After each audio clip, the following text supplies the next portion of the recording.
Hello everyone, स्वागत आप सभी का टॉपर्स प्राइम चैनल में। इस वीडियो में आज हम डिस्कस करेंगे जनरल अवेयरनेस से रिलेटेड इंपॉर्टेंट 50 क्वेश्चंस। ओके, अगर आपको क्वेश्चंस अच्छे लगे, समझ आए तो प्लीज वीडियो को लाइक जरूर करें और चैनल को भी सब्सक्राइब करें। सब्सक्राइब करने के बाद बेल आइकन को जरूर प्रेस करें। अगर आप इसे प्रेस करेंगे तो आपको जो है नोटिफिकेशन जो है मिल जाएंगी, जो भी हम वीडियो डालेंगे उसके बारे में। कोई भी जो वीडियो है वो मिस नहीं होगी आपकी, ठीक है। इसके साथ ही जो बच्चे हरियाणा एग्जाम की तैयारी कर रहे हैं, अगर वो मॉक टेस्ट खरीदना चाहते हैं तो वो परीक्षा ऐप पे जाकर मॉक टेस्ट खरीद सकते हैं। उसके लिए आप हमारा टॉपर्स 40 कोड जो है यूज कर सकते हैं। इससे आपको जो है 40% का ऑफ मिलेगा। जो भी मॉक टेस्ट होगा उस पर 40% का ऑफ मिलेगा और ये सारे मॉक टेस्ट आपको 149 रुपए में अवेलेबल हो जाएंगे, ठीक है। तो चलिए शुरू करते हैं। देखिए फर्स्ट क्वेश्चन है, Gandhi ji Champaran movement was for. Gandhi ji का चंपारण सत्याग्रह जो था वो किसके लिए था? The security of rights of Harijan, civil disobedience movement, maintaining the unity of Hindu society या solving the problem of indigo worker.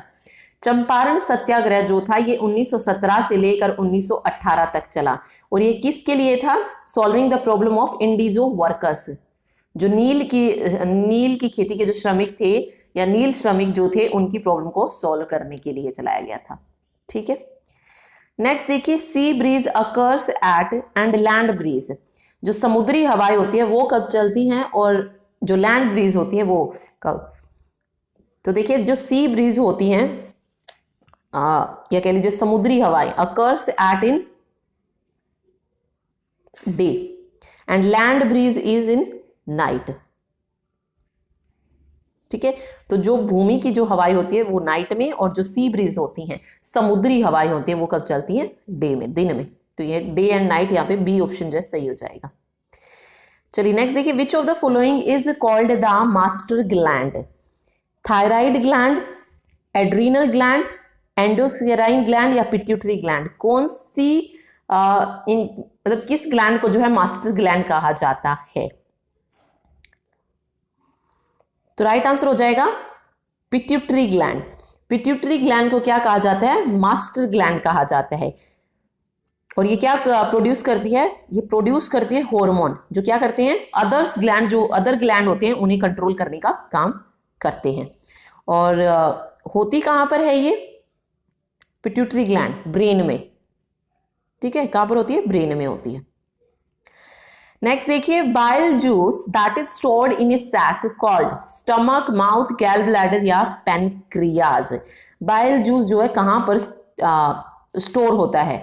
तो ये स्टोर होता है गैल ब्लैडर में। सी ऑप्शन जो है सही हो जाएगा, ठीक है। चलिए नेक्स्ट देखिए, under which one of the following article the procedure for removal of the president of India through the process of impeachment has been laid down. मतलब भारत के राष्ट्रपति को हटाने के लिए जो महाभियोग की प्रक्रिया चलाई जाती है वो किस आर्टिकल में है? 53 में है, 61 में है, 74 में या 13 में है?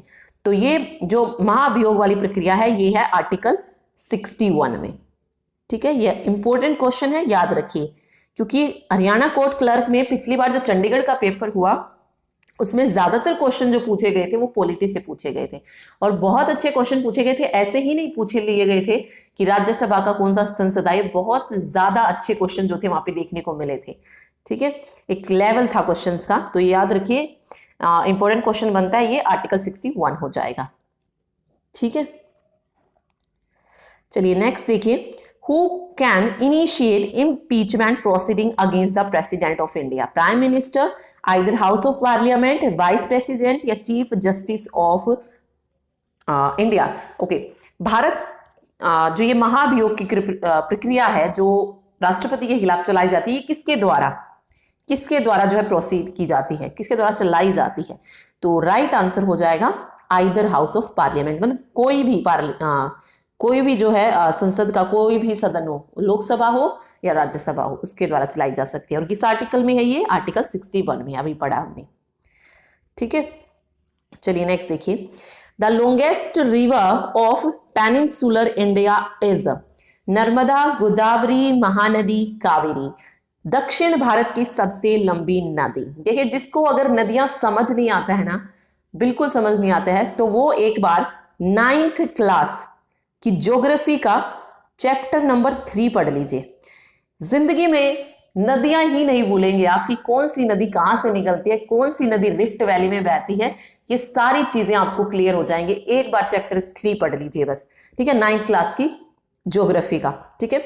इसके बाद आपको पता चल जाएगा कि लॉन्गेस्ट रिवर कौन सी है पेनिनसुलर इंडिया यानी कि प्रायद्वीपीय भारत की, तो वो है गोदावरी, जिसे दक्षिण गंगा भी कहा जाता है, जिसे दक्षिण गंगा भी कहा जाता है। ये लॉन्गेस्ट रिवर है पेनिनसुलर इंडिया की। और ये कहां से ओरिजिनेट होती है? ब्रह्मगिरी माउंटेन जो है त्रिमकेश्वर में, वहां से ओरिजिनेट होती है ये, ठीक है, महाराष्ट्र में से। जो गोदावरी नदी है वो कहां से होती है?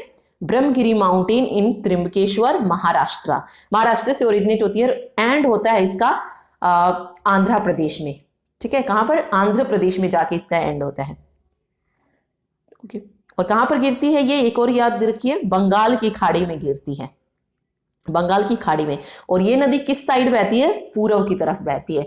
नर्मदा नहीं, महानदी, कावेरी और गोदावरी, ये तीनों जो नदियां हैं ये पूर्व की ओर बहते हैं, लेकिन नर्मदा और तापी ऐसी 2 नदियां हैं जो पश्चिम की तरफ बहती हैं, ठीक है।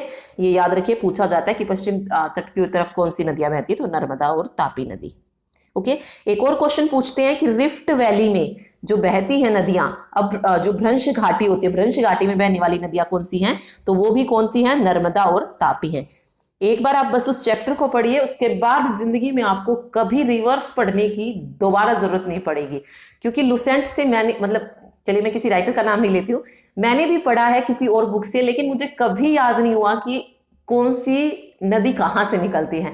लेकिन जब मैंने 9th क्लास का 3rd चैप्टर पढ़ा था, उसके बाद मुझे कुछ याद करने की जरूरत नहीं पड़ी कि कौन सी चीज कहां से निकलती है। बस एक बार उसे डिटेल में जब आप पढ़ेंगे ना, तो इजीली आपको सब कुछ याद रहेगा, ठीक है, रट्टा लगाने की जरूरत नहीं पड़ेगी। मेन चीज ये है। नेक्स्ट देखिए, which article of Indian constitution stipulate about the vacancy in the president of office? Article 65, 62, 61, article 74।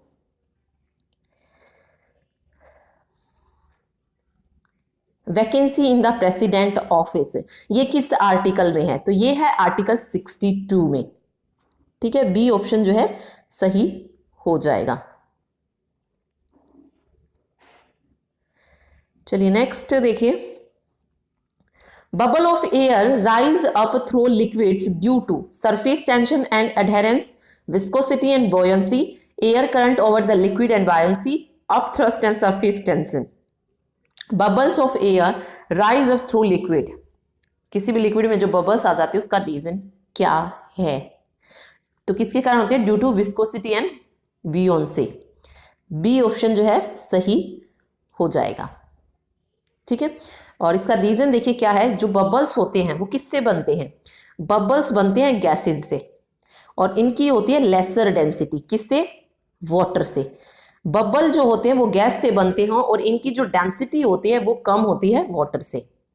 तो हम कह सकते हैं कि बबल जो होते हैं वो लेस डेंस होते हैं, एंड इसीलिए जो है वो ऊपर की तरफ दिखाई देते हैं, ठीक है। नेक्स्ट देखिए, the first Nobel prize winner of India, Rabindranath Tagore, doctor Amartya Sen, doctor C V Raman, Mother Teresa. पहला नोबेल प्राइज भारत में किसे दिया गया था? रविंद्रनाथ टैगोर को दिया गया था। कब दिया गया था? 1913 में दिया गया था, ठीक है।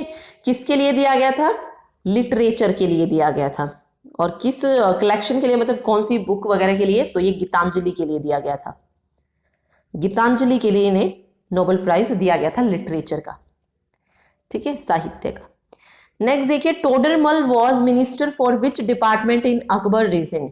एग्रीकल्चर, फाइनेंस, सिक्योरिटी या प्राइम मिनिस्टर? टोडरमल के पास अकबर का जो शासन काल था उसमें टोडरमल क्या था? कौन सा डिपार्टमेंट टोडरमल के पास था? तो राइट आंसर हो जाएगा फाइनेंस, ठीक है। टोडरमल जो था ये अकबर के शासन काल में क्या थे? फाइनेंस मिनिस्टर थे, और अकबर के नवरत्नों में से एक थे। और इन्होंने ये जो है इंट्रोड्यूस्ड किया था स्टैंडर्ड वेट एंड मेजर्स को। इन्होंने क्या इंट्रोड्यूस किया था? स्टैंडर्ड वेट एंड मेजर्स, इसे भी इंट्रोड्यूस किया टोडरमल ने, ठीक है। नेक्स्ट देखिए, who was awarded the first Rajiv Gandhi national Sadbhavana Diwas award? Mother Teresa, JRD Tata, Acharya Tulsi, doctor पेंस गोस्वामी। वो पहले इंसान इनमें से कौन है जिन्हें पहली बार राजीव गांधी नेशनल सद्भावना दिवस अवार्ड दिया गया था? तो राइट आंसर हो जाएगा mother Teresa. It was first award जो दिया गया 1992 में। ठीक है, ओके, 1992 में दिया गया था मदर टेरेसा को। आगे देखिए, who invented the printed press? इनमें से प्रिंटेड प्रेस को किसने इन्वेंट किया? Steven session. स्टीवन सेशन ने इन्वेंट किया था first portable digital camera. First portable digital camera invent किया स्टीवन सेशन ने। ओके, नरेंद्र सिंह कपाने। नरेंद्र सिंह कपाने ने इन्वेंट की थी फाइबर ऑप्टिक्स केबल। याद रखिए इनका भी, किसने क्या इन्वेंट किया? Fibre optics cables. Okay, Johannes Gutenberg, इसने इन्वेंट किया था printing press. Printing press was invented by Johannes Gutenberg. JL Baird, इसने क्या इन्वेंट किया था? टेलीविजन को इन्वेंट किया था। ठीक है, टेलीविजन इंपॉर्टेंट है, JL बेयर्ड ने। प्रिंटिंग प्रेस को जोनस गुटेनबर्ग ने। ठीक है, और इसके अलावा क्या था? फाइबर ऑप्टिक्स केबल, इसे इन्वेंट किया नरेंद्र सिंह कपाने ने, और स्टीवन सेशन ने इन्वेंट किया था first portable digital camera. Okay, तो सी ऑप्शन यहां पे सही हो जाएगा। नेक्स्ट देखिए, द फेमस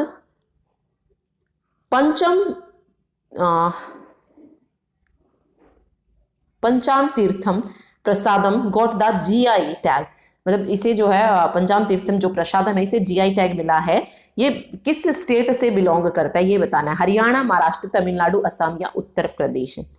तो पंचाम तीर्थ प्रसादम जो है ये किस स्टेट से बिलोंग करता है? तमिलनाडु से बिलोंग करता है, जिसे अभी GI टैग दिया गया है, जियोग्राफिकल इंडिकेशन टैग। ये GI टैग वाले जो क्वेश्चन होते हैं ये भी पूछ लिए जाते हैं, और करंट में जिससे मिलता है वो तो इंपॉर्टेंट बनते ही हैं। ठीक है, नेक्स्ट देखिए, who has won the 2018 Nobel prize in chemistry? Chemistry का 2018 का नोबेल प्राइज किसने जीता? Frances H. Arnold, George P. Smith and sir Joseph P. Winter. ठीक है, इन तीनों ने ये अवार्ड जीता था। फर्स्ट वाला सही हो जाएगा, Arnold, Smith and sir George P. Winter ने। ओके, और ये किस के द्वारा दिया जाता है Nobel prize? Royal Swedish Academy of Sciences. मतलब केमिस्ट्री के लिए किसने दिया था? रॉयल स्वीडिश अकेडमी ने। चलिए नेक्स्ट देखिए, हु ट्रांसलेटेड द तुझके बाबरी और बाबरनामा इनटू पर्शियन लैंग्वेज? अमीर खुसरो, हुमायूं, अब्दुल रहीम खानी खाना या अकबर?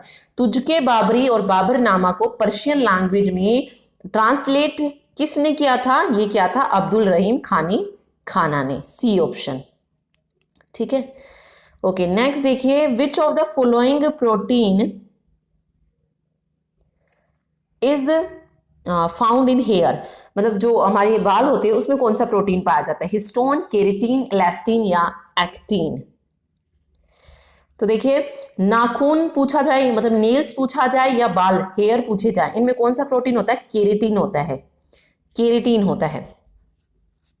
ठीक है, एक्टिन जो प्रोटीन है ये पाया जाता है जितनी भी यूकैरियोटिक सेल होती हैं, यूकैरियोटिक सेल, इनमें पाया जाता है एक्टिन। ठीक है, इलास्टिन की अगर बात करें तो ये कनेक्टिव टिश्यू में पाया जाते हैं। और हिस्टोन जो प्रोटीन है ये डीएनए में पाया जाता है।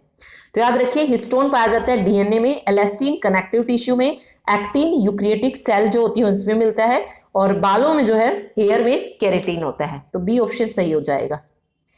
नेक्स्ट देखिए, what is the process of conversion from solid to gas is known as? वो प्रोसेस क्या कहलाती है जिसमें हम सॉलिड से सीधा गैस में चेंज हो जाता है? देखिए, जो प्रोसेस होती है सॉलिड टू गैस, जब सीधा सॉलिड से गैस में चेंज हो जाए तो इस प्रोसेस को कहा जाता है सब्लिमेशन।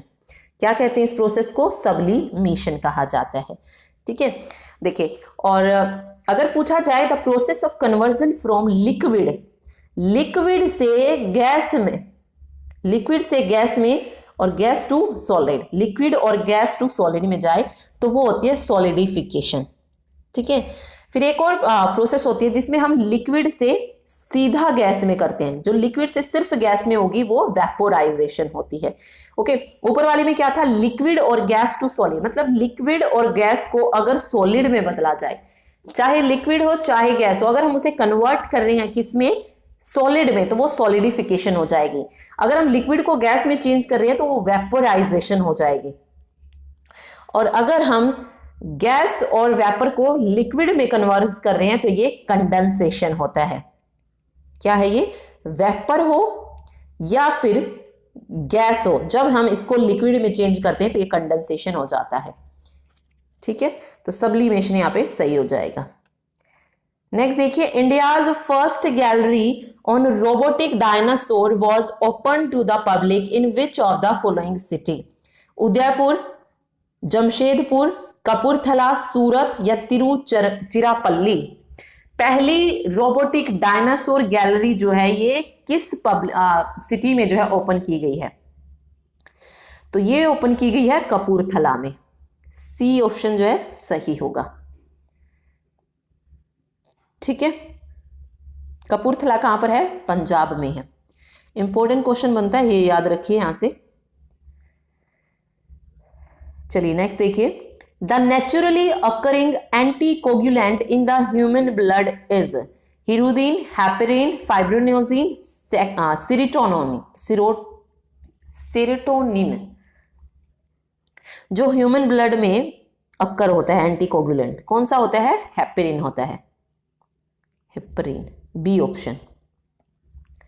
चलिए नेक्स्ट देखिए, What is the force behind the working principle of cream separator? Centrifugal force, centripetal force, impulsive force या none of the above? कौन सा फोर्स जो है काम करता है प्रिंसिपल ऑफ क्रीम सेपरेटर? कौन सा है, ये हो जाएगा सेंट्रीफ्यूगल फोर्स। Centrifugal force. देखिए क्रीम सेपरेटर क्या होती है, क्रीम सेपरेशन मतलब उसी फिनोमेना पे वर्क होता है जैसे हम मिल्क को सेपरेट करते हैं क्रीम से।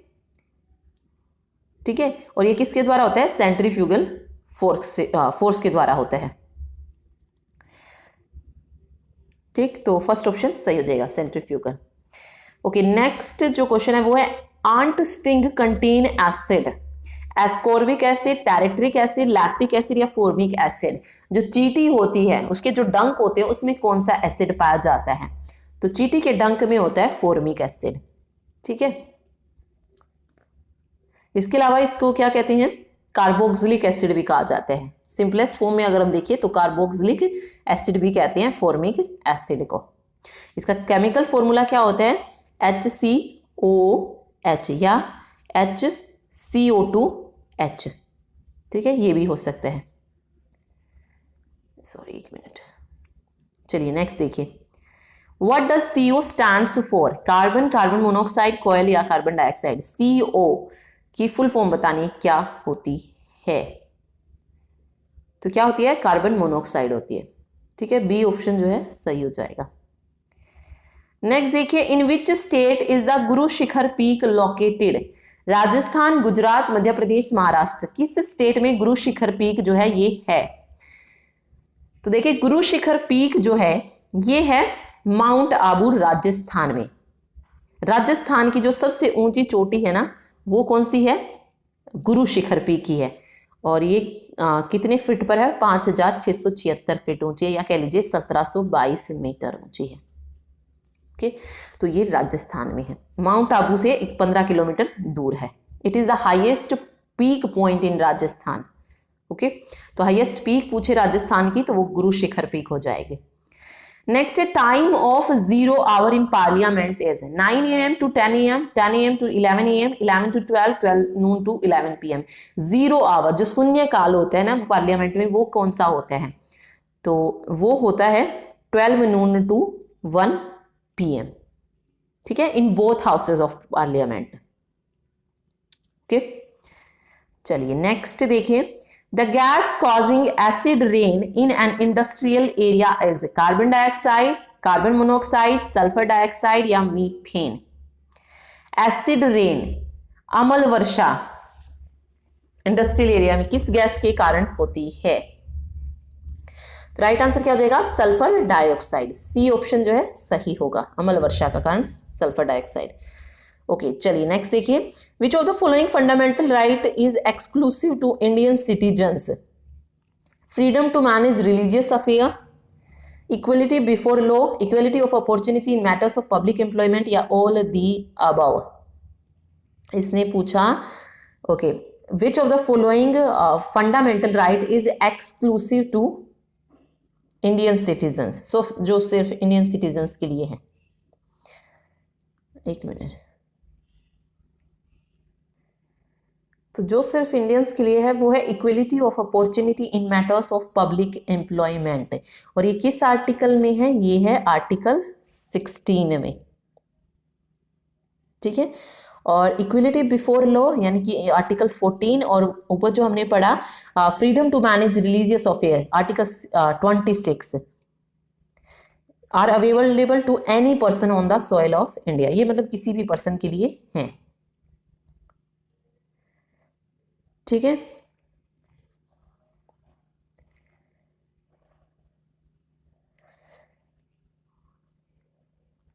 चलिए नेक्स्ट देखिए, 1979 the Morarji Desai government appointed the backward class commission under the chairmanship of R K Tiwari, Trivedi, बीबी टंडन, नवीन चावला या बीपी मंडल। 1989 में जो है मोरारजी देसाई की जो सरकार थी उन्होंने अपॉइंट किया था एक बैकवर्ड क्लास कमीशन, किसकी चेयरमैनशिप के अंदर, तो वो थे बीपी मंडल की चेयरमैनशिप के अंदर, ठीक है। डी ऑप्शन सही हो जाएगा। और ये बनाया क्यों गया था कमीशन, इन्वेस्टिगेट करने के लिए किसकी कंडीशन, जो सोशली और एजुकेशनली बैकवर्ड क्लासेस हैं उनके लिए ये बनाया गया था। और इस कमीशन ने जो अपनी रिपोर्ट थी वो पेश की थी 1980 में,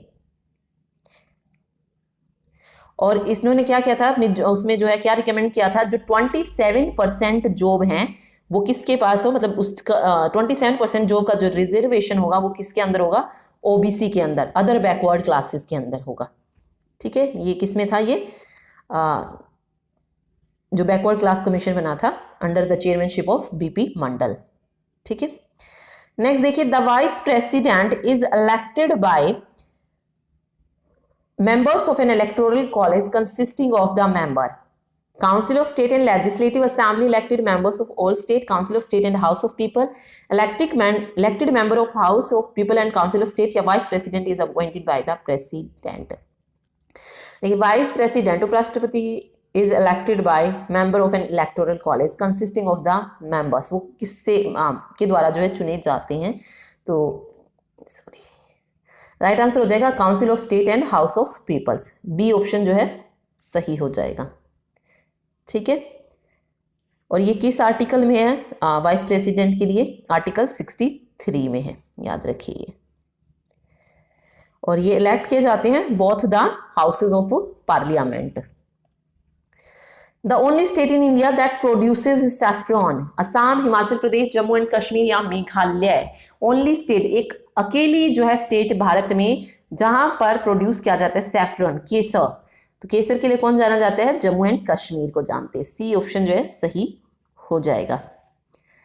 नेक्स्ट देखिए, which 5 planets are visible to the naked eyes, कौन से 5 प्लेनेट है जिसे हम देख सकते हैं, ठीक है, नेक्ड आई से, नंगी आंखों से, तो कौन से हो जाएंगे, Mercury, Venus, Mars, Jupiter and Saturn. B option जो है सही हो जाएगा यहाँ पे, ठीक है।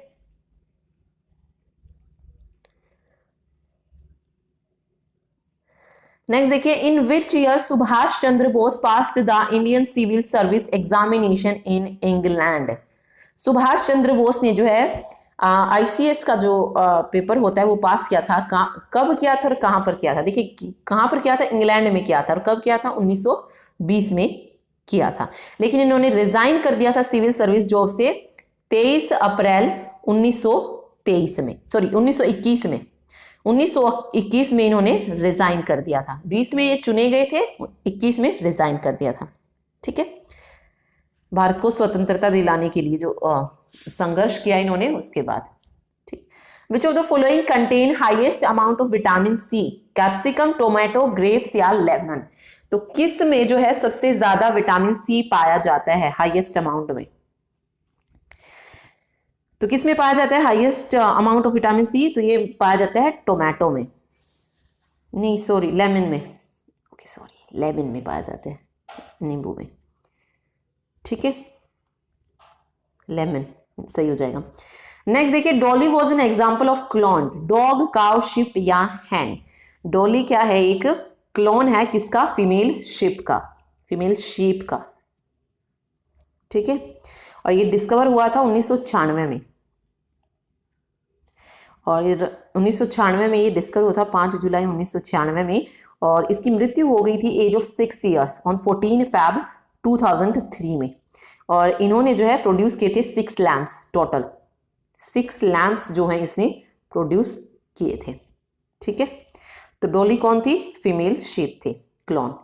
विच among the following type of trees are also called as sun loving trees? Sun loving trees बताने इनमें से कौन से हैं? तो राइट आंसर हो जाएगा heliophytes is also known as sun stroke plant और सन लविंग ट्रीज, ठीक है। चलिए नेक्स्ट क्वेश्चन देखिए, what does CO stands for? तो हम पढ़ चुके कार्बन मोनोऑक्साइड। कैसी गैस होती है? Colourless, odourless and tasteless gas, ठीक है। चलिए नेक्स्ट है, which of the following is most reactive in nature? Potassium, calcium, lead या कॉपर? तो मोस्ट रिएक्टिव इन नेचर कौन सी है? Potassium is most reactive in nature, ठीक है। नेक्स्ट है, spirit in contact with body gives cool sensation because it is a liquid, transparent, highly volatile या a good conductor. देखिए chemical formula अगर हम बात करें स्पिरिट का, ये होता है C2H5OH। ये क्या होता है एक्चुअल में? इथाइल अल्कोहल होता है। तो इससे सेंसेशन क्यों पैदा होती है? Because it is highly volatile, ठीक है। सी ऑप्शन जो है सही हो जाएगा। चलिए नेक्स्ट देखिए, which of the following vitamin is also known as tocopherol? इसमें से किस विटामिन का नाम टोकोफेरॉल है? KE, A या C? टोकोफेरॉल ये किसका नाम है? ये है विटामिन E का नाम, ठीक है, विटामिन E का नाम। और विटामिन E की जरूरत क्यों पड़ती है हमें? हेल्दी स्किन के लिए। और ये पाया किस में जाता है? वेजिटेबल ऑयल हो गए, व्हीट जम्स हो गए, नट्स हो गए, सीड्स, इन सब में विटामिन E पाया जाता है, ठीक है। नेक्स्ट देखिए, dentist use a dash to focus light on the tooth of a patient. मतलब फोकस करने के लिए वो किस तरीके के जो है मिरर का यूज करते हैं? Concave mirror, convex mirror, plane mirror या सिलेंड्रिकल मिरर? तो कनकेव मिरर जो है ये यूज किया जाता है डेंटिस्ट के द्वारा, कनकेव मिरर, फर्स्ट ऑप्शन, ठीक है। चलिए नेक्स्ट देखिए, नेक्स्ट है, which base is present in milk of magnesia? कौन सा बेस जो है मिल्क ऑफ मैग्नीशिया में प्रेजेंट होता है? Magnesium hydroxide, ammonium, sodium hydroxide या कैल्शियम हाइड्रोक्साइड? तो मिल्क ऑफ मैग्नीशिया में प्रेजेंट होता है मैग्नीशियम हाइड्रोक्साइड, ठीक है। फर्स्ट ऑप्शन जो है सही हो जाएगा। नेक्स्ट देखिए, a burning match stick is brought in contact with hydrogen gas. Burning match stick जो है वो किसके कॉन्टैक्ट में आ गई? हाइड्रोजन गैस की। तो क्या होगा? The match stick continue to burn brilliantly, the match stick continue to burn silently with pale blue flame, या match stick extinguishes and the gas burn with a pop sound. तो right answer हो जाएगा match stick extinguishes and the gas burn with a pop side, ठीक है, C option. Brass gets discoloured in air due to constant exposure in presence of aluminium phosphide, hydrogen sulfide, hydrogenated wafers या aluminium sulfide। Brass जो होती है वो discoloured हो जाती है एयर में, रीजन क्या है? In the presence of. तो राइट आंसर हो जाएगा हाइड्रोजन सल्फाइड की प्रेजेंस की वजह से, बी ऑप्शन, ठीक है। नेक्स्ट देखिए, German silver, German silver is an alloy of, किस किस से जर्मन सिल्वर मिलकर बनता है? तो देखिए इसमें सिल्वर आया है लेकिन ये सिल्वर नहीं मिला होता है, सिल्वर से मिलकर नहीं बनता है। तो जिसमें सिल्वर हो वो तो वैसे ही कटोगे, ना तो डी ऑप्शन होगा ना बी ऑप्शन होगा और ना ही ए होगा, बचा क्या? सी। तो सी ऑप्शन सही हो जाएगा। जर्मन सिल्वर में कभी भी सिल्वर नहीं होता है, ये याद रखिए। और 3 ऑप्शन इसमें सिल्वर दिया गया था सिर्फ कंफ्यूज करने के लिए। तो ये किससे बनता है? जिंक, कॉपर और निकल से बनता है, ठीक है, जिसमें 60% क्या होता है? कॉपर होता है। 20% निकल होता है और 20% ही जिंक होता है। ठीक है, इन तीनों से बनकर मिलकर बनता है जर्मन सिल्वर, जिंक, कॉपर और निकल से। ठीक है, चलिए नेक्स्ट देखिए। Recently A sub Saturn sized exoplanet is discovered by which country? Japan, USA, China या इंडिया? सब सैटर्न साइज प्लेनेट जो है डिस्कवर किया गया है, ये किस कंट्री के द्वारा किया गया है? तो ये इंडिया के द्वारा डिस्कवर किया गया है। कौन सी टीम ने? A team from physical research institute laboratory, PRL जो टीम है उसने जो है डिस्कवर्ड किया है। कहाँ की है ये? अहमदाबाद में। A team for physical research institute laboratory Ahmedabad has discovered a sub Saturn size planet which is about 27 time of earth mass. 27 times जो है वो अर्थ मास का, 6 टाइम बिगर देन है अर्थ, 6 गुना बड़ा है अर्थ से। ठीक है, और इस प्लेनेट का नाम जो रखा गया वो रखा गया एपिक। एपिक, तो याद रखिए ये सब सैटर्न साइज्ड जो प्लेनेट है ये डिस्कवर्ड किया है इंडिया ने और इसका नाम एपिक रखा गया, या फिर K2 236b, K2 236b। ठीक है, चलिए नेक्स्ट देखिए। Where are the companies, okay, what are the companies which got the Maharatna status? इनमें से कौन सी कंपनी है जिसे महारत्न स्टेटस मिला है? Okay, Bharat petroleum corporation, national aluminium, steel authority of India limited. तो जिस जिसको मिला है वो है एक तो BPCL हो गई, भारत पेट्रोलियम कॉर्पोरेशन लिमिटेड। कैसी कंपनी है? महारत्न कंपनी है ये। ओके, और इसके अलावा steel authority of Indian limited, ये भी क्या है? एक महारत्न कंपनी है। ठीक है, तो बी और डी। वेट अ सेकेंड,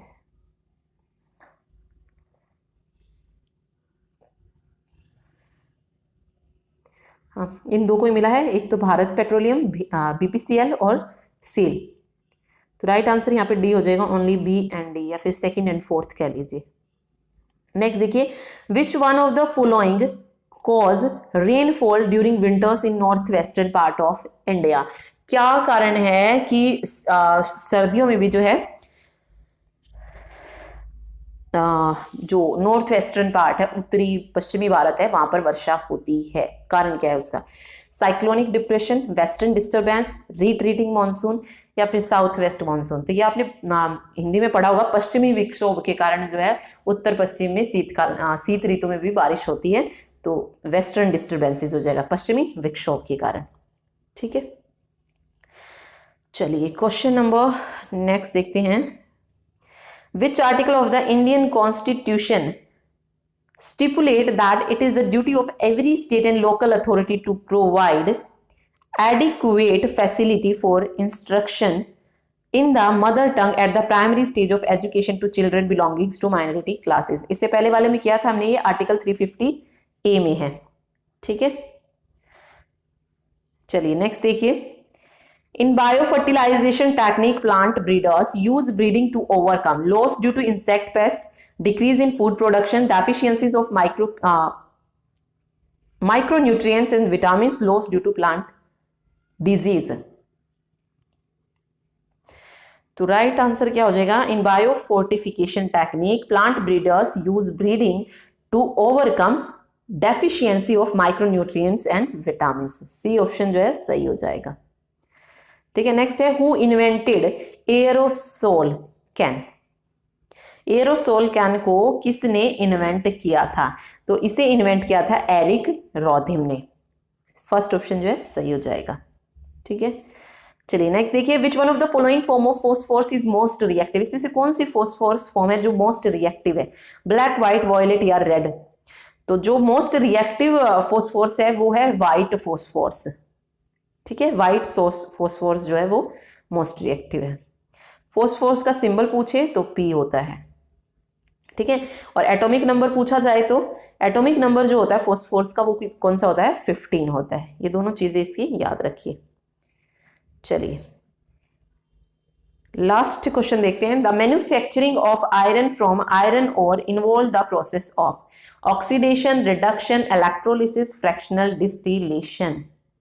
देखिए, मैन्युफैक्चरिंग ऑफ आयरन किससे? आयरन ओर से, ये किस प्रोसेस में होता है? ये होता है रिडक्शन में, ठीक है, in the process of reduction. तो बी ऑप्शन जो है सही हो जाएगा यहाँ पे, ठीक है। तो ये थे 50 क्वेश्चंस जनरल अवेयरनेस से related. Thank you so much.